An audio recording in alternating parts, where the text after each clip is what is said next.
semuanya, welcome back to another episode of the Hi Jakarta Podcast. Dan hari ini kita akan ngobrol lagi lebih lanjut tentang performing arts experiences dari one of our Hi Jakarta production students. Dan hari ini kita bersama Bel, one of our students from Hi Jakarta Production, dan dia di sini udah sekitar 2 tahun ya. Dia umurnya 12 tahun, jadi memang di akhir-akhir episode ini kita mengundang beberapa of our younger students.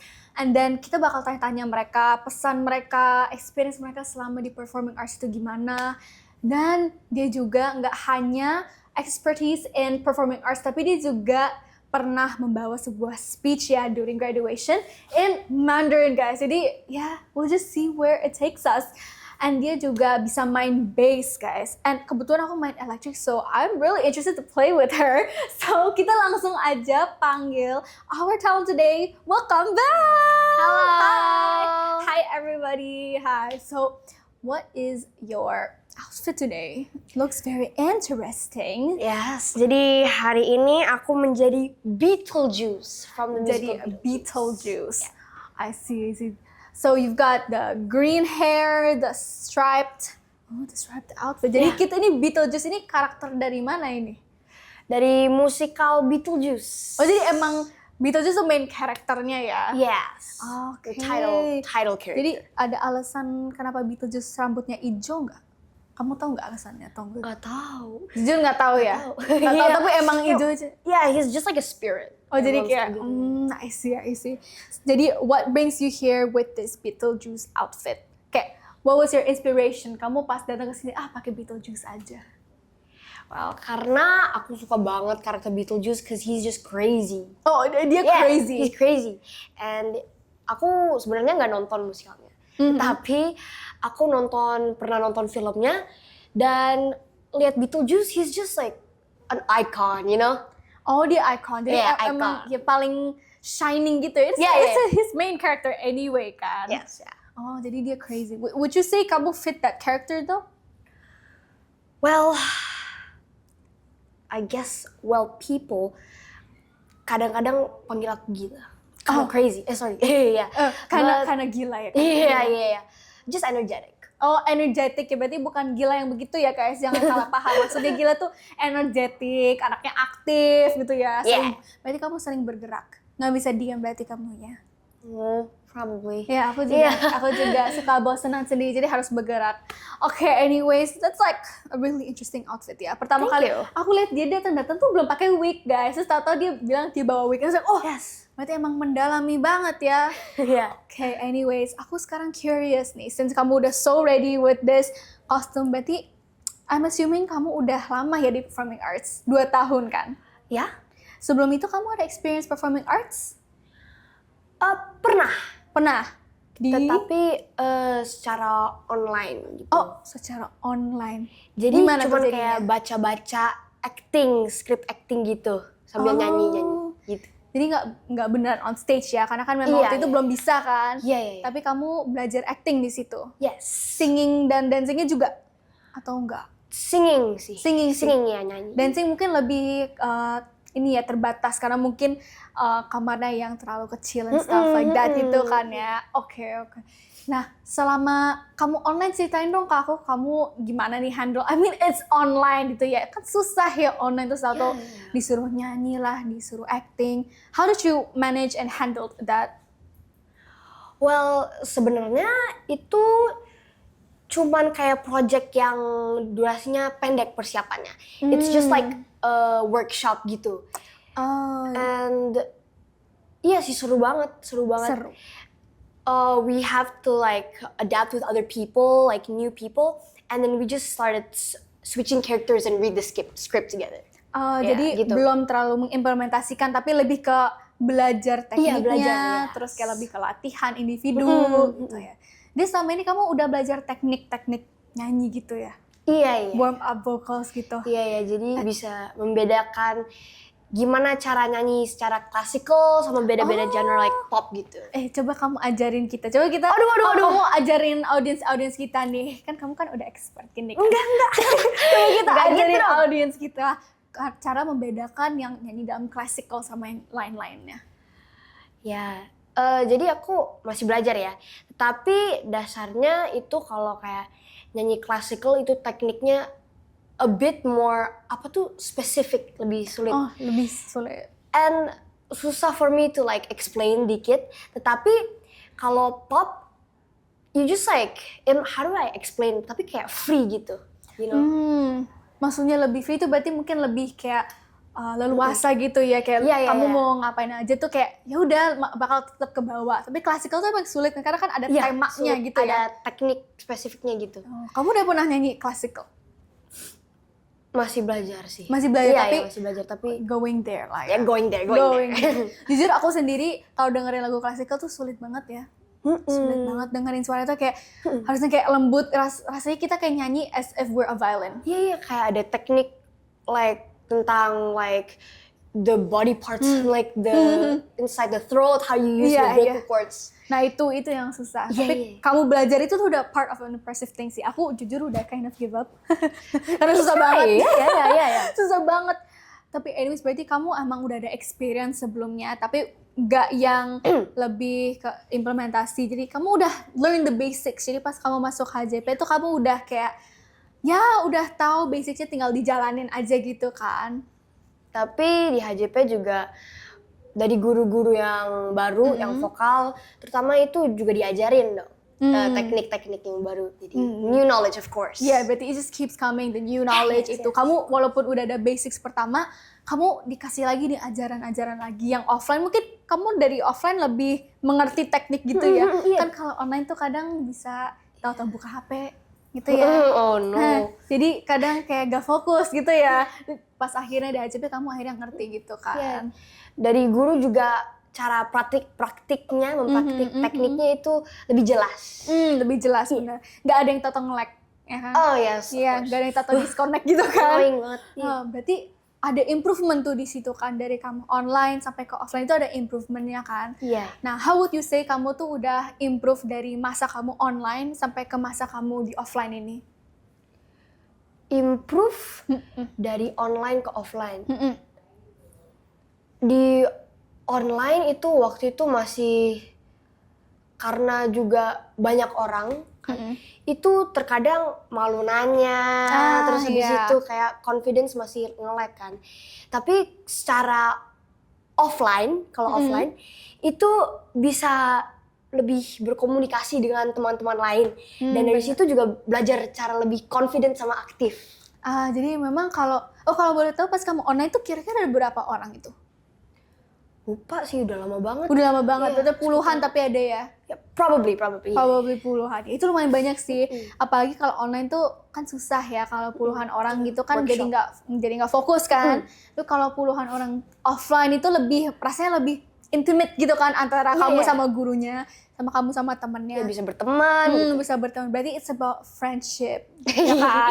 Iya. Tell me more about your friendship di sini di HJP. Pasti kamu udah berkembang banget ya buat berteman sama orang-orang baru. Apalagi dari kamu awal pasti belum kenal banyak orang kan? Iya, masih pertama kali masuk KJP masih shy. Masih shy, masih malu-malu. Shy gitu.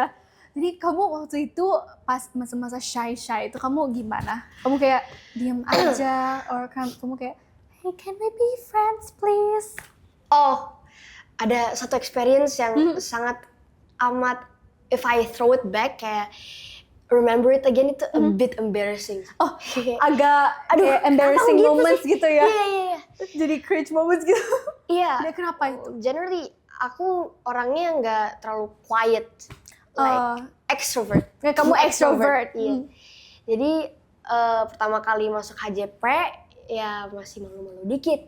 Tapi karena aku sangat amat extrovert, itu aku langsung lihat orang yang terdekat sama aku, terus langsung bilang, mau berteman nggak? Oh, Nggak berarti nanya langsung klik gitu ya kayak, Iya, berteman nggak? temenan yuk kita. Langsung accept friend request gitu. Iya, berarti ya. gitu. Oh, jadi nggak lama-lama langsung berteman. Keren ya ternyata ya. Orang-orang extrovert itu emang punya skill berteman banget. Jadi emang pas banget kamu pas masuk tuh kayak nggak ngerasa kesepian, ngerasa tertinggal, karena kamu bener-bener langsung berteman sama orang-orang ya. Berarti I'm guessing kamu sampai sekarang udah punya teman banyak ya di HJP ya. Pokoknya berteman sama semuanya. Berteman-teman. Harus setara, everyone itu harus friends Yes, gitu. harus equal. I see. Nah, itu guys. Tapi in my opinion kan ada beberapa orang yang mungkin sulit berteman nih. Kalau misalnya baru masuk gitu kan ada beberapa yang mikir kayak, aduh gimana ya ngobrol sama mereka. Coba kalau kamu nih dari extrovert, kamu ngomong ke orang introvert tuh di sini in that camera, kamu bakal ngomong apa ke mereka on, how to start being friends with people. How to start being friends with people gitu. Jadi kasih tips nih. Iya, kamu kasih tips and tricks. Tips and tricks. Well, pokoknya just be yourself. Just be yourself. And if they don't start the conversation, you do. Jadi jangan takut untuk Iya. try to approach someone ya. Jangan malu-malu kucing. Jadi jangan shy ya. Kadang kalau misalnya kamu malu-malu terus tahu nggak ada yang datengin kamu kayak aku harus tungguin mereka nggak ya gitu kan. Tapi kalau kayaknya aku mau tebak-tebakan nih berarti. Kamu itu selalu yang datengin orang. Benar atau enggak? Yes, Iya, majority. Berarti emang karena kamu extrovert tuh kamu kayak I gotta be friends with everybody gitu kan. Berarti you feel like there's this family bonding here in your performing arts community. Yes, of course. We're one big family, one big community. One big family, one big community. Jadi selain dari your friendships and then your relationships with your teachers, kamu berarti udah family bonding banget. And other than that, pasti kamu learn a lot of lessons, right? By joining performing arts ini, kamu udah belajar beberapa from your mistakes gitu kan. Kalau on stage sendiri nih, pas kamu lagi di panggung, kamu pernah ada masalah apa atau ada challenge apa yang harus kamu overcome? Terkadang like theoretically saat on stage itu terkadang kan bisa lupa lines atau gitu. Benar. Jadi harus benar-benar mengerti karakter kamu and mendalami karakter kamu so you understand what they would do in that situation. Nah, iya. Jadi harus ngerti. Jadi benar-benar harus kayak kenalan ya sama itu. Iya. Nah, sebelum-sebelumnya itu benar-benar our talents keep saying be yourself and then just like dalamin your roles gitu kan. Kalau dari mereka sendiri kan mereka ada suggestion sendiri. Kalau dari kamu nih, what is the tips on how to become the character yang kamu pilih atau yang kamu try to do gitu loh on stage? Itu harus research karakternya kayak apa, like physically, not really physically, sorry, like psychologically gitu, kayak gimana itu dia ngerasa gitu gimana. Jadi kepribadiannya dia gitu backgroundnya, ya. ceritanya, their life. Jadi benar-benar harus Hidupnya. jadi kayak berteman sama role yang kamu mau peranin gitu kan. Dan mengerti mereka. Jadi bukan sekedar kamu ngeliat, misalnya kamu nih jadi peranin Beetlejuice, oh dia rambutnya hijau, mungkin dia orangnya yang kayak Joker gitu kan, gak mungkin kan. Jadi lebih ke kayak, oh kenapa ini dia sebenarnya berpakaian seperti ini, apa backgroundnya dia, dia itu personality-nya kayak gimana gitu kan. Nah kalau dari experience kamu sendiri pas kamu research about Beetlejuice, itu kamu gimana? Kamu research bahwa dia kepribadiannya seperti, mungkin dia kayak gimana? Dia kayak apa tuh? Well, okay, jujur aja, I didn't really research about him for this. I'm so sorry. Tapi he is like, from what I see, he's a crazy spirit, just like a crazy spirit. Oh, crazy spirit. Iya. Jadi dia emang membawa wibawa kayak yang energetic gitu ya. Iya, energetic ya. Yeah. I see it now. You see like the extrovert and the energetic costume. Jadi emang kayak it complements to one another. Jadi I feel like kamu cocok nih, ini kayak your energy. Waduh, kelihatan banget sih dia extrovert dan energinya ya. Going back to on stage, kamu pernah ngerasain harus keluar dari rasa comfort zone kamu atau enggak? Of course. Of course. Jadi pas momen apa itu? Like on stage, kalau on stage I can't really explain it. Tetapi kalau secara kayak karakter gitu, terkadang kita dapat karakter yang not really like us. Nah iya Jadi, itu. Iya. Jadi like I said tadi, itu kita harus benar-benar mendalami karakternya, gitu. Berarti benar harus research, mendalami, bukan cuman a role the character, tapi you have to be the character. Iya. Oh I see. Jadi kalau misalnya kamu udah pernah nih keluar dari your comfort zone, Berarti kamu pernah mencoba untuk, not be yourself. Yes. So you've been not yourself. You've been somebody else before. Iya. Terus how did it feel pas waktu kamu harus keluar dari comfort zone kamu itu? Masih kayak tegang-tegang gitu, stiff. Jadi itu kayak, aduh gimana nih cara meraninnya gitu kan. Nah kamu boleh tahu pas kamu waktu itu kamu role-nya peranin orang yang kepribadiannya seperti apa? Princess? Oh, Ya, yang kayak princess. intense gitu ya? Iya. Yang demure ya. Oh ya, demure, elegant. Elegant, yes. Perfect word. Aduh, aku juga kalau misalnya disuruh jadi intense kayaknya susah ya, karena kita sebagai extrovert kayaknya lebih cocoknya lebih ke yang kayak jadi ensembles yang going around the stage gitu kan. Tapi tahu jadi princess harus yang melambaikan tangan gitu kan. Kayak, oh my god, aku gak bisa.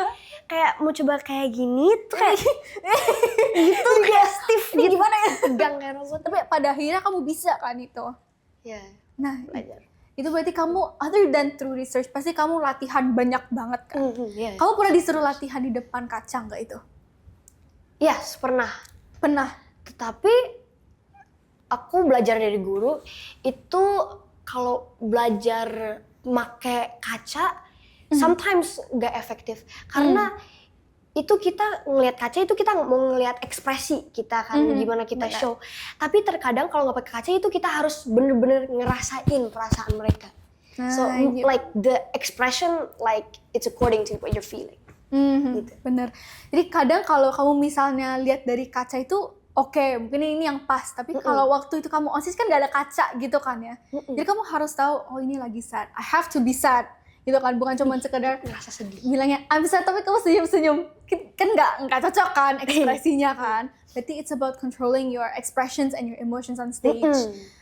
I wanna know nih, how are you able to do that without a mirror? Apalagi kan di situ kan audiensnya banyak banget kan. And itu kan lumayan gelap kan kalau misalnya on stage. How do you know kalau misalnya kamu feeling sad, ini expressionnya kamu harus seperti ini atau expression seperti itu kayak gitu? It depends on the character. Ini menurut aku itu sometimes aku kayak imagine, for example kayak lagi sedih nih karakternya, itu aku tutup mata, terus I just imagine dulu saat practice itu ini dia what are they going through? Kayak mereka lagi ngapain nih? Terus kenapa mereka ngerasa ini? Jadi bukan sekedar oh ya udah sedih gitu kan ya. Tapi harus lihat oh mereka misalnya lagi habis ditinggal orang tuh kamu harus ngerasain kayak oh rasa sedihnya ditinggal orang tuh seperti ini. Left out rasanya itu kayak apa for example gitu. Jadi bukan sedih ya udah sedih gitu kan, tapi oh I get it, you have to understand them. Jadi kamu you're like their therapist, right? You kind of have to like understand their background and then be that background juga. I see. Jadi that's you when you're going out of your comfort zone. Tapi kamu udah pernah dapat role yang kamu juga nggak like this is you, the role is you? Pernah juga. Not really like exactly kayak aku, tapi similar gitu. Oh, jadi mirip-mirip gitu ya? Mirip. Jadi gimana itu? Maksudnya perbedaan yang dikit itu antara role itu sama kamu itu apa? Waktu itu aku main sebagai salah satu pemeran namanya Maya, dan dia orangnya sangat ekspresif gitu. Jadi mungkin karena aku itu suka banget berperan jadi dia, jadi seru gitu. Jadi bawaannya seru gitu iya, ya? aku bisa explore. Jadi bisa mendalami dia gitu kan. Jadi kamu ngerasa tokoh ini tuh sebenarnya mirip-mirip sama aku. Jadi seru dimainin. Jadi seru dimaininnya. Tapi kadang kalau misalnya kalau out of your comfort zone tuh kayak masih harus mikir gimana cara gimana ya gitu. Gimana jadi karakter ini gitu kan. Susah. Apalagi kalau misal kamu masih ketemu dengan orang-orang lain yang mungkin kepribadian mereka tuh nggak cocok sama kamu. Misalnya kalau yang on stage itu kamu bertemu sama orang yang mungkin shy gitu kan. Nah kalau dari kamu, how can you develop a relationship sama tokoh-tokoh lain dan the on stage sama also backstage? Just like try to maintain it. Other people, like to other people, to the cast.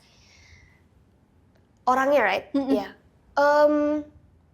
selalu coba kayak berinteraksi, like berteman, and just try to make a bond, you know. Try to make a bond. Understand one another.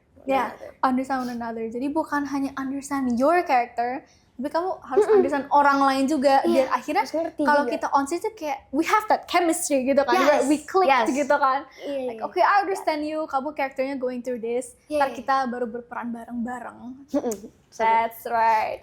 Tapi let's say out of stage, okay? Kalau Okay. tadi kan dari tadi kita ngomong on stage, kalau out of stage, let's talk about your latihan. Pas kamu Oh, no. latihan Okay. ini, what is your biggest show selama ini yang paling besar itu apa? Kemarin 2025 itu ada School of Rock. Ada Yang kedua, School iya. of, berarti yang School of Di Rock HJP. 2025 ya. Yes. And berarti itu one of your biggest shows so far selama kamu di HJP. Yeah, the biggest ya. The biggest. Berarti yang biggest ini kamu latihannya kira-kira berapa lama nih kalau kamu inget-inget? Ingat-ingat sekitar 9 bulan. Lama, iya. Lama ya. Apalagi kalau kamu lagi liburan berarti lebih intensif ya kalau liburan. Kepotong tuh sempet. Iya, kepotong sempet latihannya untuk liburan bentar. Jadi iya. ada healingnya sedikit ya. Jadi balik-balik latihan lagi tapi. Iya, tapi saat balik itu banyak yang lupa pas. Jadi harus review-review lagi tuh saat liburan, harus berkomitmen. Jadi pas liburan tuh tahu-tahu kalau sebelum tidur tahu-tahu lagunya ini ya. Oh iya gini blockingnya Sambil gini ya. tidur, sambil mandi, sambil pikir-pikir lagi. Jadi pas kamu balik tuh nggak yang bener-bener zong lupa kamu gitu kan. Tapi juga penting untuk istirahat, take a rest, take a break. Give yourself a rest, give yourself like what you deserve juga ya. Jangan terlalu, just make yourself tired. That's like not the thing that we want kan. Apalagi kalau udah capek terus kamu disuruh balik, you don't have the energy to do it anymore. I see. Nah pas liburan itu kamu went back to latihan. Itu kan pasti kayak ngerasa berbeda kan. Kamu udah beberapa, itu seminggu ada kamu liburan atau lebih? Kayaknya lebih deh. Lebih, berarti ya let's say beberapa minggu kamu nggak latihan, terus tahu-tahu balik ke latihan gitu kan, pasti kamu kayak culture shock. Mungkin ada beberapa yang kamu udah lupa, atau orang lain tahu-tahu udah di scene berapa tapi kamu belum tahu. How did you like adapt to it yang dari sebelumnya kamu mungkin udah lupa beberapa parts, sampai akhirnya kamu bisa inget lagi? Iya. Jadi, realistically sebelum mulai latihan lagi, itu harus beberapa hari sebelum liburan udah selesai itu kita harus review lagi, ulang lagi, terus latihan lagi pokoknya. Pokoknya latihan tapi like self like revising gitu ya. Karena kan sebelum itu kamu belum latihan kan, tapi on the way ending to liburan kamu, nanti kamu kayak self revising, ulang lagi.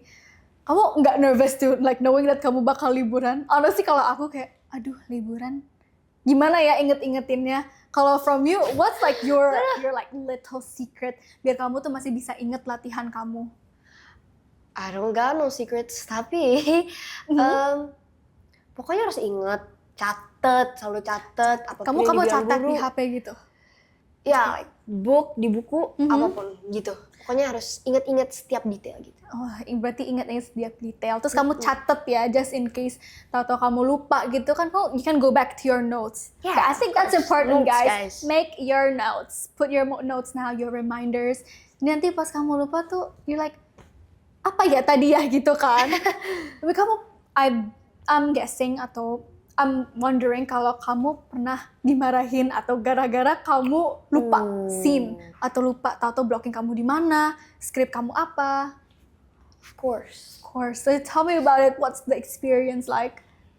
Jadi pernah satu hari latihan itu aku sempet lupa blocking, sempet lupa lines kayak I forgot this line. Aduh lupa bilang, gurunya langsung Isabel gitu. Bel, yuk.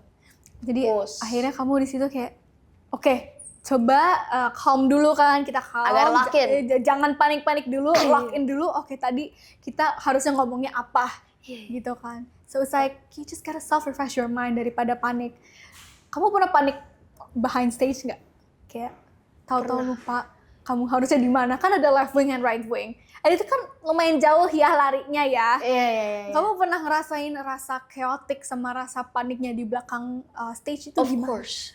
Di backstage, it's usually really chaotic. Usually atau mostly? That's like mostly. Okay, berarti it's like 75% is mostly just chaotic in the back. 60-40. Oh, so 60-40 ya. Jadi kayak ya chaotic, tapi ada juga yang gak chaotic. Nah pas zaman-zaman chaotic itu kamu experience apa? Kehilangan props kah? Atau hilang teman gitu? Ya kayak, ini sekarang sini berapa ya? Ini propnya taruh di mana ya tadi gitu? Iya, jadi kehilangan prop. Kamu pernah kehilangan prop? Aduh lupa taruh prop di mana. Jadi oh iya pernah. Aduh prop ini whiteboard aku di mana ya? Jadi itu aku harus ambil substitute punya apa aja itu harus langsung on stage karena 1 menit sebelum itu harus udah on stage. I mean after. Iya. Jadi kamu kehilangan whiteboard. Terus akhirnya kamu nyari alternatif buat whiteboard. Iya. Kamu pakai apa jadinya? Whiteboard orang. Oh pakai nggak tahu punya siapa tapi ambil aja. Maaf ya aku butuh whiteboard ini aku ambil aja dulu ya. Ya nggak apa-apa lah. It's gonna be like a technical issue behind. Tapi memang kalau dari sisi audience kan mereka harus melihat everything itu kan running perfectly. Walaupun kamu di belakang itu kayak chaotic, ada yang hilang whiteboard lah. Kamu pernah kehilangan teman nggak? Malah aku waktu itu pas aku lagi volunteer, aku kehilangan anak, nggak tahu mereka di mana. Ternyata mereka di wing sebelah sana, jadi aku harus lari gitu. Aduh, iya. Kamu pernah kehilangan arah nggak? Kamu tuh seharusnya di left wing atau di right wing? Blockingnya di mana? Pernah lupa. Pernah lupa sih. Jadi gimana waktu itu? Kamu kayak panik? Gimana ya? Udah lama sih. Udah lama. Iya. As far as I know juga kan ada like the teachers yang bawa tablet gitu kan ya. Oh iya. Jadi siapa ya? Ada yang bilang ke aku gitu, ada teachers yang bawa tablet itu kayak yang bringing the blockings, ya kan? Ya. Jadi kamu nanyanya ke dia kayak, Miss aku blockingnya di mana ya? Gitu. Kamu pernah kayak gitu? Nggak pernah sih. Oh malah kamu inget terus? Ya harus inget. Jadi kamu emang udah prepared ya dari awal ya? That's important, yeah. About blocking, about how much kayak di mana. Berarti most of it itu kamu run very well. Cuman gara-gara yang waktu itu prop sekali, whiteboard hilang gitu ya. It's become kayak core memory aku. Oh itu core memory kamu mah. Aduh, pernah inget itu aku lupa prop. Aduh. Pernah inget lupa prop. Nah selain lupa prop, kamu ada core memories apa aja yang mungkin could be taken as like your life lesson atau as a lesson buat kamu ke depannya on how to be better on stage or in the musical theater. Itu sih tadi. Oh itu yang whiteboard itu malah. Iya. Oh pernah ada cast member yang lupa blocking. Ada kayak marknya gitu. Oh yang kayak the XX gitu ya. Iya XX gitu. Jadi terkadang itu juga harus bantuin temen cast kamu kayak ingetin gitu kayak kamu di sini nih tahu kan kamu ngapain gitu. Iya, jadi selain ngingetin diri sendiri kamu ngingetin juga teman-teman kamu ya kayak jangan lupa ya kamu nanti di sini gitu kan. Apalagi I'd say kan kamu bilang belum pernah ya lupa blocking gitu, berarti memories kamu banget dong. Your memory system tuh bagus, nggak gampang lupaan, nggak kayak aku. Tapi ya yang paling important itu harus tahu kamu sendiri dulu, kamu di mana. Iya. You have to understand yourself to understand other people, ya kan? And then you understand other people. Exactly. Berarti I'd say you understand yourself pretty much that you were enough to make other people feel understood juga. Kamu juga membantu sekitaran kamu kayak, jangan lupa ini. And mungkin kamu juga karena kamu pernah kehilangan prop, jadi kamu juga remind other people, jangan lupa propnya ya. Jadi kayak don't make the same mistake that I did waktu itu. Iya. Well, that's for off stage and on stage. Tapi kalau misalnya nih kamu lagi sendiri, gitu kan, pasti kamu kayak kepikiran kadang kayak, aduh, tadi aku kurang apa ya on stage? Aku bisa ngapain buat nge-improve the next time? Yeah, reflect. Yeah, reflection. Pas masa-masa reflection itu kamu do you have like your own way of reflecting? Atau kamu reflecting kayak see apa yang aku bisa improve untuk kedepannya. Sometimes aku juga nanya ke orang lain, itu aku tadi gimana? Kurang apa? Benar. Terus mungkin gimana aku bisa improve? Jadi kamu selain dari melihat diri kamu sendiri, kamu ngeliat dari perspektif orang lain gitu. Kamu menanyakan ke mereka, menurut kalian aku harus improve apa gitu. Kalau dari salah satu experience kamu, coba kita cerita dikit ya experience kamu pas kamu nanya ke orang lain about your improvement. My mom. Your mom. Aku selalu tanya sama mama. Oh, kamu Iya, nanya sih kalau- ya, Mom. Iya, evaluasi gitu kayak, tadi aku kurang apa ya mah gitu. Kayak, gimana tadi? Terus pasti mama selalu bantu. Oh, kan your mom ngeliatnya dari sisi audience juga ya. Yes. Jadi mungkin dari sisi audience, she's like representing the people that are watching you. Gitu kan. Jadi kamu lebih kayak, oh oke, aku harus begini next time. Aku harus mungkin lebih keluar suaranya atau lebih confidence, Explore. movementnya, lebih explore gitu juga. Jangan takut untuk mengeksplor diri sendiri gitu Yeah. kan ya. Nah, out of everything that we just talked about today, kan kamu udah banyak banget tips yes. and tricks, and then your messages. There's like a lot that you've said today already. Jadi kalau misalnya kita membuat kesimpulan lah, kita membuat sebuah kesimpulan, rangkumin satu message yang kamu bakal give out to the audience, itu okay. what's the message? My message, always be yourself. Don't be afraid to speak up and stand up for yourself. Yeah. Oh, I think that's the new one. Don't be afraid to speak up and stand up for yourself. Yes. So, would you like to further elaborate that? What does standing up for yourself mean? Like, be confident. Overall, just be confident. And then, like, don't be afraid. Don't be afraid. Don't be Be afraid. confident. Be yourself. Stand up for yourself. I think this is mostly like not in a selfish way, tapi you're centering yourself buat kayak lebih memfokusi diri sendiri on how to improve yourself biar berkembang lebih lanjut lagi. Motivation. Motivation, benar itu. Motivation, That's the benar. word. Well, thank you so much, Belle. Aku belajar Thank banyak you, Kak. banget dari kamu. And like, aku dari tadi looking at your green hair. It's very interesting. Your green hair. Very nice. Well, thank you so much, Belle. Thank you. We can say bye-bye to the camera now. Bye-bye. Bye-bye.